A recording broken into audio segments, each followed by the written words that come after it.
الكرة المصرية داخلة على واحدة من أشرس وأقوى المواجهات على كوكب مصر الحبيب. الأهلي والزمالك هيلعبوا ماتش ما يقبلش يسمع على 2. إلا بقى لو خلص تعادل، وساعتها هنشوف حفلة إحنا كنا أحسن من الجانبين.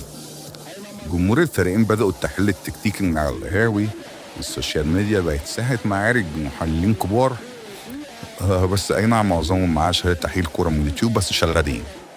أما اللعيبة فبينهم اللي مركز في التمرين واللي مركز في نيولوك الشعر الجديد للماتش. بالنسبة بقى للأهلي لو كسب جماهيره هتبدأ بقى نظريات التفوق الأزلي، والزملكاوية هيقولوا احنا لعبنا أحسن بس التحكيم والحظ كانوا منظمة.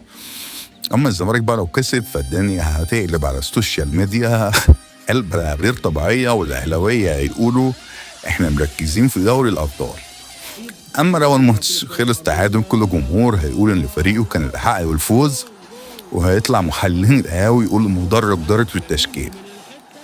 في شوية حاجات كده متوقعة بتحصل، زي لاعب ده عجون ويبص للاعب اللي جنبه كان السبب ده بيعمل حسين الشحات على طول، أو خناقة صغننة بين اللعيبة تنتهي بحضن وضحك، أو بوست على الفيسبوك يقول أنا مش هشجع كورة تاني قبل الماتش الجاي ب24 ساعة.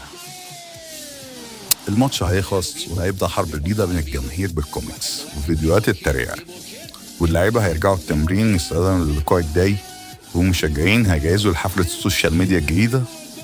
في ترى بقى هتتوقع مين بيكسب؟ ودلوقتي مدرسة